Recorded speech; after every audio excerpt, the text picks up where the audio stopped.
Hello future medico and achievers. जैसा कि आप सबको पता है, नीट का फॉर्म आ चुका है। नीट का एग्जाम रिलीज हो चुका है। और अभी लास्ट टाइम में अगर हम लोग जो प्रीवियस ईयर में पूछा हुआ क्वेश्चन एनसीईआरटी के किस पेज से किस लाइन से पूछा गया, अगर ये करके चले जाते हैं तो बहुत ज़्यादा हेल्प मिलने वाला है। तो आज का जो क्वेश्चन है ये नीट 2025 में पूछा हुआ क्वेश्चन है। और आप सभी बच्चे देखेंगे एनिमल किंगडम से पूछा हुआ क्वेश्चन है। और सबसे पहले आप क्वेश्चन देखिए। जब आप क्वेश्चन देखेंगे तो क्वेश्चन क्या है कि all living members of class cyclostomata are. आपसे पूछा गया कि क्लास साइक्लोस्टोमाटा का जितने भी लिविंग मेंबर है वो क्या होते हैं। क्लास साइक्लोस्टोमाटा का जितने भी लिविंग मेंबर है, ऑल लिविंग मेंबर, इन चारों ऑप्शन में से क्या होगा। आपको अगर यहाँ पे अभी फिलहाल आंसर नहीं पता है तो घबराइए नहीं, थोड़ा एनसीईआरटी को देख लेते हैं। तो जब आप एनसीईआरटी को देखोगे ना तो कितना बढ़िया से लिखा गया है कि all living members of class cyclostomata are ectoparasite on some fishes।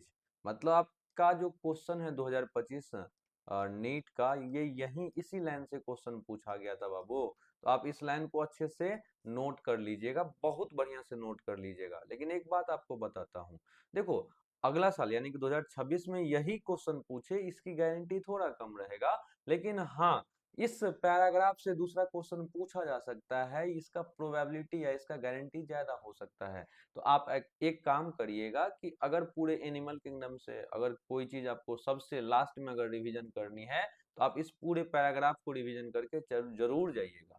तो आपको यहाँ से पता चला कि all living member of class Cyclostomata क्या होते हैं सर, इक्टो पैरासाइट होते हैं कुछ फिश पर, इक्टो पैरासाइट होते हैं कुछ फिशेज पे। अब हम क्या करेंगे, ये तो अपना क्वेश्चन का आंसर दे दिया। चलो भाई, क्वेश्चन का आंसर क्या हो जाएगा, all living members of class cyclostomata are ectoparasite. ये 2025 नीट का क्वेश्चन है बबुआ, 2025 नीट का क्वेश्चन है। तो ये तो आपसे बन जाएगा। अब मैं बात कर रहा हूं कि इस पूरे पैराग्राफ का क्या क्या इंपॉर्टेंट बातें हैं सर, उसको एक बार डिस्कस कर लीजिए।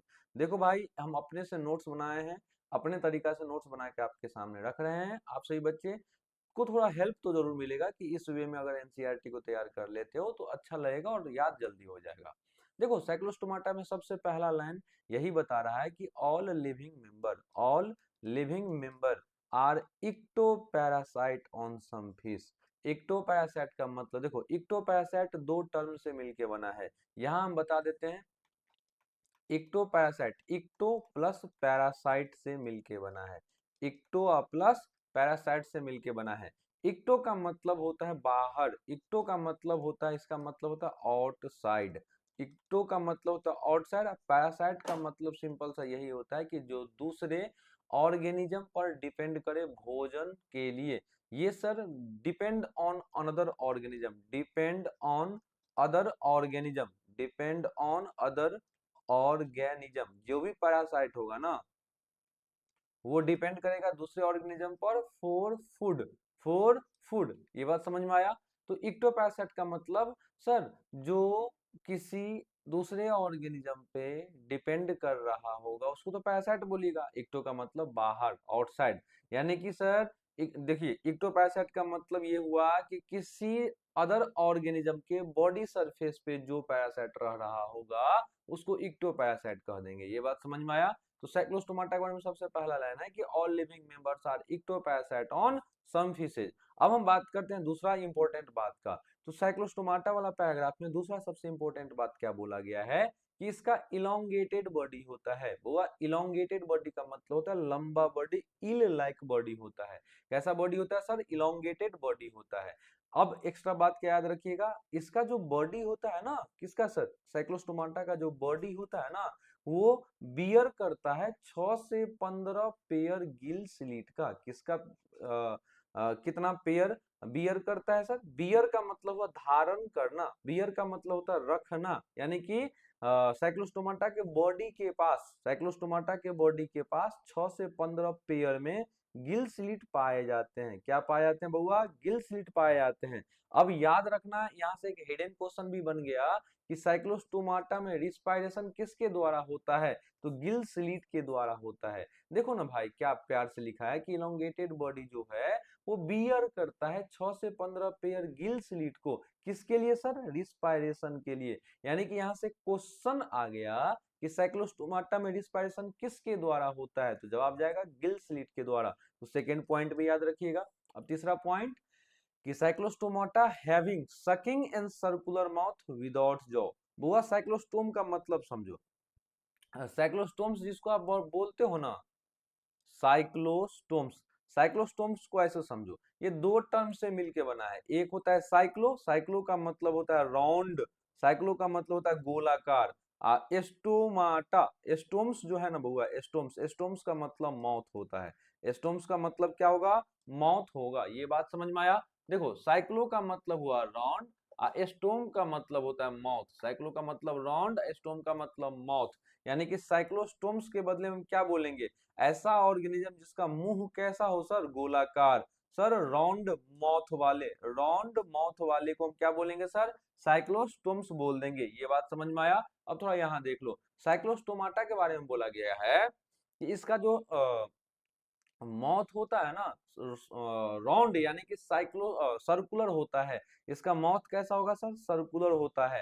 साथ ही साथ साइक्लोस्टोम्स जो होगा वो सकिंग होगा। सकिंग का मतलब चूसने वाला। यानी कि देखो भाई, ली एक चीज जानते हो, नहीं बोलते हैं कि कभी कभी भाई एकदम देसी बन के पढ़ो। कभी कभी नहीं होता है कि हम लोग मम्मी को बहुत परेशान कर देते हैं तो मम्मी गुस्सा में बोलते हैं खून चूस के रख दोगे तुम लोग। यानी कि चूसने वाला भाई, यानी कि सकिंग मतलब सक कर रहा है। तो देखो भाई, साइक्लोस्टोम के पास जो उसका माउथ होता है ना, मुंह होता है ना, सर्कुलर होगा, साथ ही साथ सक करने वाला होगा, खींचने वाला, चूसने वाला होगा।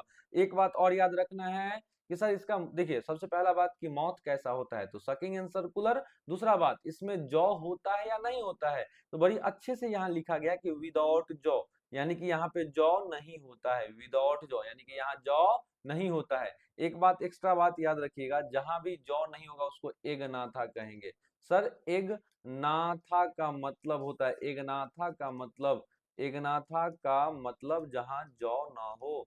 एगनाथा का मतलब जॉ का अब्सेंसी, जॉ का अब्सेंट रहना, जॉ का अब्सेंट रहना। इसी के लिए हम एक टर्म यूज कर देते हैं बायोलॉजी में, एग नाथा। यानी कि विदाउट जॉ वाले को हम क्या बोल देंगे सर? एगनाथा बोल देंगे। तो यहाँ देखो बउआ, साइक्लोस्टोम्स किस ग्रुप में जाएगा? एगनाथा ग्रुप में जाएगा। क्यों सर? क्योंकि इसके पास जॉ नहीं है। ये तीसरा पॉइंट भी क्लियर हुआ। चौथा point, their body is divide of scale and paired fins. हुआ divide of scale and paired fin का क्या मतलब हुआ? डिवाइड ऑफ स्केल का मतलब हुआ no scale, no scale. Devoid of paired fin का मतलब हुआ no paired fin, no paired fins. ये बात याद रखिएगा। यानी कि इसमें ना तो स्केल होते हैं ना ही पेयर्ड फिन होते हैं। क्वेश्चन ऐसे पूछा जा सकता है कि साइक्लोस्टोम्स का जो बॉडी होता है ना, उसमें स्केल प्रेजेंट होता है कि अब्सेंट होता है? तो यहाँ कितना प्यार से समझे हो, नो स्केल यानी कि स्केल नहीं होता है, यानी कि अब्सेंट होता है। नो पेयर्ड फिन यानी कि पेयर्ड फिन नहीं होता है, यानी कि अब्सेंट होता है। ये बातें क्लियर हुआ? आगे बढ़ लें। अब देखो बुआ, पांचवा point, cranium and vertebral column इसका कार्टिलेजिनस होता है, ये याद रखिएगा। इसका सर क्रैनियम, क्रैनियम का मतलब हुआ ये खोपड़ी को प्रोटेक्ट करने वाला बोन। क्रैनियम का मतलब हुआ skull protecting bone, skull protecting bone किसको कहेंगे सर? क्रैनियम को। वर्टिब्रल कॉलम का मतलब हुआ बैकबोन, बैकबोन। वर्टिब्रल कॉलम का मतलब बैकबोन और क्रैनियम का मतलब स्कल, यानी कि खोपड़ी को प्रोटेक्ट करने वाले बोन को हम क्रैनियम बोलेंगे। तो याद रखिएगा, क्रैनियम भी यहाँ से और वर्टिब्रल कॉलम भी यहाँ से कैसा होते हैं सर? कार्टिलेजिनस होते हैं। पांचवा पॉइंट क्लियर हुआ। छठा पॉइंट क्या है साइक्लोस्टोम्स के बारे में?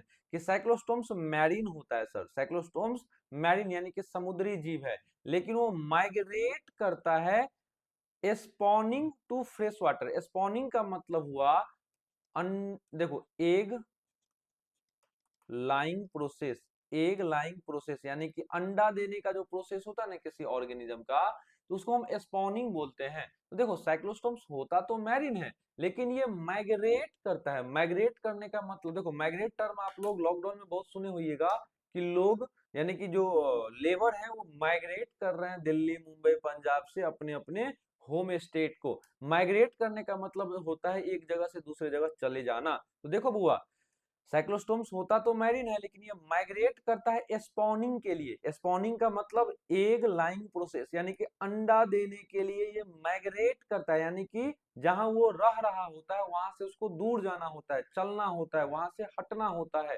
यानी कि माइग्रेट करना होता है स्पॉनिंग के लिए। किधर की ओर सर? तो देखिए साइक्लोस्टोम्स मैरीन है यानी कि समुद्री है, लेकिन समुद्र से उसको फ्रेश वाटर की ओर उसको माइग्रेट करना पड़ता है।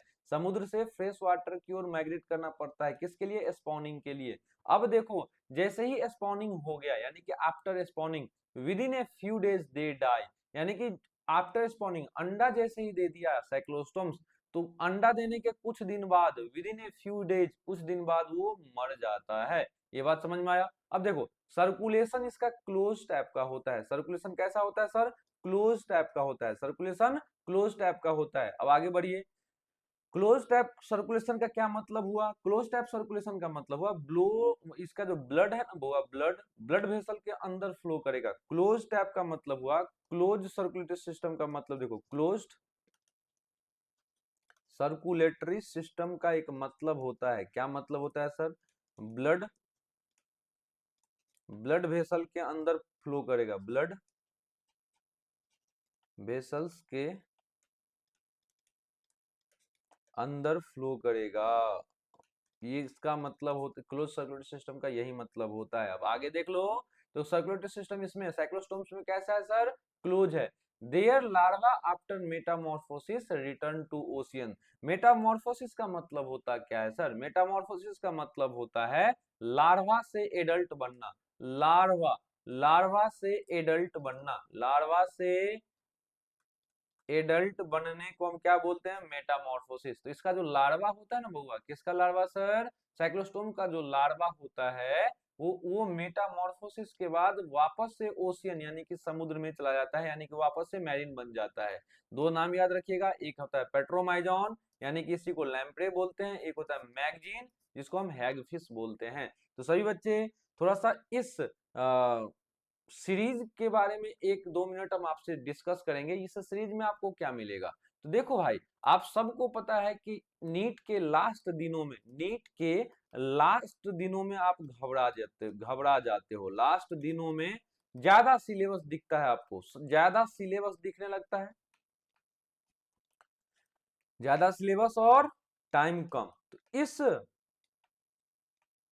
ड्यूरेशन में मैं आपके लिए जो अभी सीरीज लाया हूं ना, आप एक काम जरूर कर सकते हो कि सबसे अंतिम दिनों में जो इस सीरीज में जो पैराग्राफ, जो क्वेश्चन को एनसीईआरटी के लाइन से रिलेट करके हम आपके सामने रख रहे हैं, आप कम से कम उस लाइन को और उस पूरे पैराग्राफ को लास्ट दिनों में अगर रिवीजन करके चले जाते हो, मैं गारंटी लूंगा भाई कि 80 क्वेश्चन आपको उसी पैराग्राफ से मिल जाएंगे। 80 क्वेश्चन उसी सेम पैराग्राफ जो यहाँ पे जो आप पढ़े रहोगे उसी सेम पैराग्राफ से मिल जाएंगे, उसी सेम पैराग्राफ से मिल जाएंगे 80% क्वेश्चन, यानी कि 80 क्वेश्चन ले लो भाई। हम डायरेक्ट 80 क्वेश्चन पे दावा कर रहे हैं भाई। तो अब बताओ यार, जो आप एक साल पढ़े रहोगे या इतना सारा टेस्ट सीरीज सब दिए रहोगे, तो वहां से 10 क्वेश्चन और इसमें जोड़ के 90 में 90 सही नहीं कर सकते हो क्या? तो ये महत्व रहेगा इस सीरीज का। तो जितने भी नीट के बच्चे हैं, नीट के जितने भी स्टूडेंट हैं, वो अब फोकस होके पढ़ने लग जाइए, क्योंकि एग्जाम का टाइम बहुत नजदीक आ रहा है और आप सभी बच्चों को पता है कि फॉर्म डेट भी आ चुका है। ठीक है, तो मिलते हैं नेक्स्ट वीडियो में। राधे राधे सभी बच्चों को, पढ़ाई करते रहिए, टेंशन नहीं लेना है। इस सीरीज को ईमानदारी से फॉलो करिएगा, और हाँ, चैनल पे जो भी बच्चे नए आ रहे हैं तो चैनल को जरूर आप सब्सक्राइब कर लीजिएगा और दोस्तों तक भी पहुंचा दीजिएगा, ताकि उनका भी टाइम मैं बचा पाऊं। इससे क्या होगा ना कि ज्यादा से ज्यादा बच्चों को का टाइम बचेगा अच्छे से, उसके बाद वही एनर्जी फिजिक्स और केमिस्ट्री में देके इस बार रिजल्ट ले लेंगे। ठीक है, हाँ तो भाई मिलते हैं नेक्स्ट वीडियो में। राधे राधे।